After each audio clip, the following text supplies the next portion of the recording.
तो ये है चंपकलाल और माधवी के मैरिज वाली स्टोरी का पार्ट 3। पार्ट 2 में हमने देखा था कि चंपकलाल हिम्मत करके माधवी को प्रपोज कर देता है, बट उसी टाइम भिड़े वहां आ जाता है। तो आज हम देखने वाले हैं कि आगे क्या होता है। अगर आपने अभी तक पार्ट 1 और पार्ट 2 नहीं देखे हैं तो आप पहले पार्ट 1 और पार्ट 2 जरूर देख लें। स्टोरी शुरू करने से पहले आपको बता दूं कि इस वीडियो में माधवी के साथ साथ चंपकलाल और सरपंच की बेटी की शादी भी चंपक के साथ होने वाली है, तो वीडियो को लास्ट तक जरूर देखना। तो स्टोरी की शुरुआत वहीं से होती है। भिड़े सब कुछ सुन चुका होता है और भिड़े चंपकलाल को बोलता है कि चाचा जी, मैं आपको इतना सम्मान देता था और आपने मेरी ही पत्नी को शादी के लिए प्रपोज कर दिया। मुझे विश्वास नहीं हो रहा कि आप ऐसा कर सकते हो। इसके बाद भिड़े बोलता है कि चाचा जी, मैं आपको कभी माफ नहीं करूंगा और सभी सोसाइटी वालों को भी आपकी इस हरकत के बारे में बताऊंगा। तो चंपकलाल बोलता है कि देख भिड़े, मैं तुझसे माफी मांगता हूं, तू ये बात किसी को भी मत बता। तो भिड़े बोलता है कि ये बात तो मैं सभी को बताकर ही रहूंगा।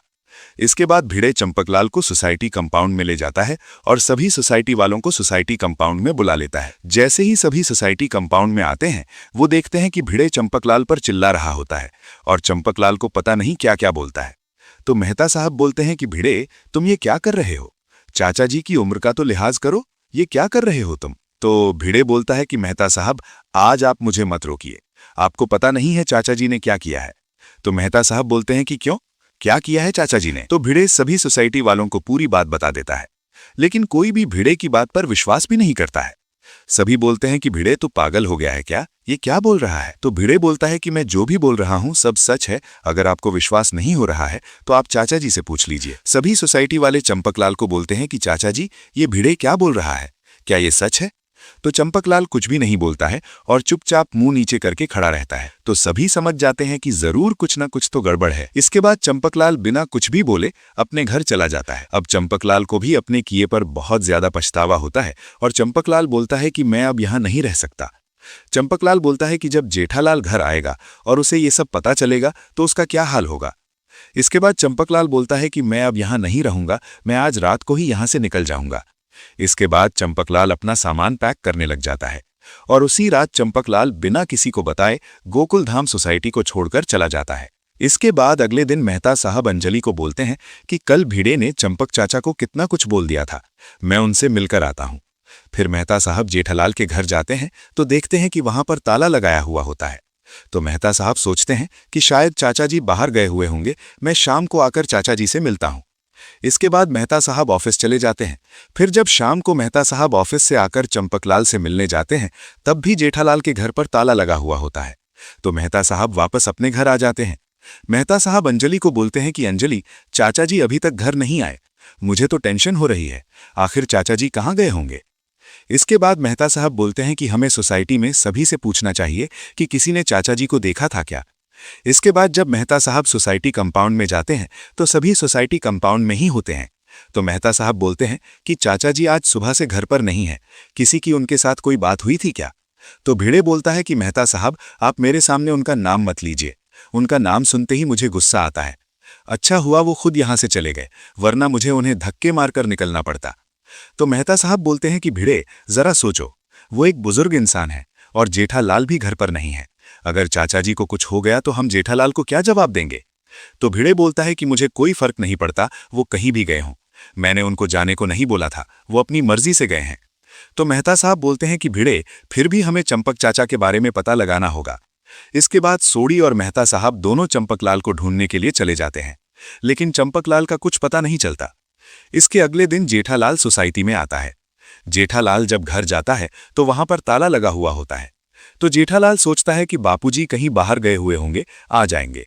इसके बाद जेठालाल मेहता साहब के घर जाता है अपने घर की दूसरी चाबी लेने के लिए।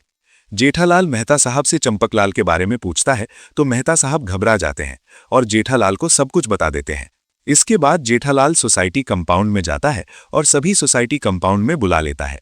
इसके बाद जेठालाल भिड़े को बोलता है कि भिड़े, ये मैं क्या सुन रहा हूं? तो भिड़े बोलता है कि मुझे क्या पता तुम क्या सुन रहे हो।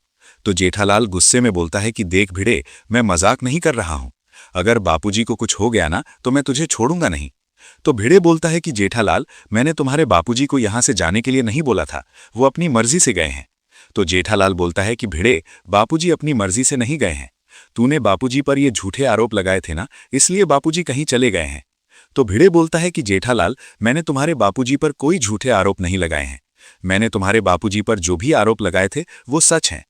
तो जेठालाल बोलता है कि मेरे पास अभी तेरे साथ लड़ने के टाइम नहीं है, मैं पुलिस स्टेशन जा रहा हूं तेरे खिलाफ कंप्लेंट लिखवाने। तो भिड़े बोलता है कि जेठालाल, अगर तुम पुलिस स्टेशन जा रहे हो तो चलो मैं भी तुम्हारे साथ चलता हूं, क्योंकि मैंने कुछ गलत नहीं किया है। मैंने जो आरोप लगाए थे वो सब सच हैं। इसके बाद जेठालाल और सभी सोसाइटी वाले पुलिस स्टेशन चले जाते हैं। जेठालाल चालू पांडे को बोलता है कि ये भिड़े की वजह से मेरे बापूजी कहीं चले गए हैं। तो चालू पांडे बोलता है कि क्या हुआ है, पूरी बात बताओ हमें। तो भिड़े चालू पांडे को पूरी बात बता देता है। तभी जेठालाल बोलता है कि चालू जी, पांडे जी, मेरे बापूजी ऐसा कभी नहीं कर सकते। ये भिड़े ने उन पर ये झूठे आरोप लगाए थे, इसलिए बापूजी कहीं चले गए हैं। तो चालू पांडे बोलता है कि जेठालाल, मैं अभी कुछ भी नहीं बोल सकता। क्या सच है ये तो अब सिर्फ चंपक चाचा ही बता सकते हैं। इसके बाद चालू पांडे बोलता है कि जेठालाल, हमें तुम्हारे घर की तलाशी लेनी होगी, क्या पता वहां कोई सबूत मिल जाए। इसके बाद सभी जेठालाल के घर चले जाते हैं और चालू पांडे जेठालाल के घर की तलाशी लेने लगता है। चालू पांडे पूरा घर छान मारता है, पर उसे चंपकलाल तक पहुंचने का कोई रास्ता नहीं मिलता है। इसके बाद चालू पांडे घर ही आते टाइम जब चंपकलाल के रूम में जाता है तो उसकी नजर एक कागज के टुकड़े पर पड़ती है। तो चालू पांडे उस कागज को उठा लेता है। इसके बाद चालू पांडे मुस्कुराता हुआ नीचे आता है। तो सभी सोसाइटी वाले बोलते हैं कि क्या हुआ पांडे जी, कोई सबूत मिला। तो चालू पांडे बोलता है कि हाँ, मुझे एक ऐसा सबूत मिला है जिससे ये केस हल हो सकता है। तो जेठालाल बोलता है कि बापूजी, मिल तो जाएंगे ना चालू जी पांडे जी। तो चालू पांडे बोलता है कि जेठालाल, तुम्हारे बापूजी जरूर मिल जाएंगे, हम चाचा जी को ढूंढने की पूरी कोशिश करेंगे। और मुझे चाचा जी के रूम से एक चिट्ठी मिली है जिसमें लिखा है कि जेठिया, मैं गोकुलधाम सोसाइटी छोड़कर कहीं दूर जा रहा हूं और हो सकता है शायद मैं वापस ना आऊं, तो तू टेंशन मत लेना। तो चालू पांडे बोलता है कि चाचा जी ये चिट्ठी छोड़कर गए हैं, इसे देखकर लगता है कि भिड़े मास्टर सच बोल रहा है। तो जेठालाल बोलता है कि कोई कुछ भी कहे, लेकिन मैं ये कभी नहीं मानूंगा। जब तक बापूजी अपने मुंह से सच्चाई नहीं बताएंगे मैं नहीं मानूंगा। इसके बाद चालू पांडे गोकुलधाम सोसाइटी से चला जाता है। चालू पांडे के सोसाइटी से जाते ही भिड़े के पास न्यू नंबर से कॉल आती है। भिड़े सोचता है कि शायद किसी ने अचार पापड़ का ऑर्डर देने के लिए कॉल की होगी, लेकिन जैसे ही भिड़े कॉल उठाता है चंपकलाल बोलता है, और भिंडी मास्टर, किस कलर की चड्डी पहने हो। तो भिड़े बोलता है कि चाचा जी, ये आप क्या बोल रहे हो। तो चंपकलाल बोलता है कि भिंडी मास्टर, तूने क्या सोचा था, चंपक इतनी आसानी से चला जाएगा। मैं वापस आऊंगा और एक नए अंदाज में। और इसी के साथ इस स्टोरी के पार्ट 3 का भी एंड हो जाता है। इस स्टोरी का पार्ट 4 जल्दी ही आएगा और उस पार्ट में चंपक और सरपंच की बेटी की शादी भी देखने को मिलेगी। मैं पहले इसी वीडियो में फुल स्टोरी दिखाने वाला था, बट अगर मैं आगे की स्टोरी और ऐड कर देता तो वीडियो बहुत ज्यादा लंबा हो जाता, इसलिए बाकी की स्टोरी नेक्स्ट पार्ट में देखेंगे। और हाँ, अगला पार्ट बहुत ही ज्यादा मजेदार होने वाला है, तो चैनल को सब्सक्राइब जरूर कर लेना। और हाँ, ये वीडियो सिर्फ इमेजिनेशन पर आधारित है, इसमें किसी भी एक्टर या कैरेक्टर को क्रिटिसाइज नहीं किया जा रहा है। ये स्टोरी सिर्फ मौज मस्ती के लिए बनाई गई है, तो इसे सीरियसली ना लें।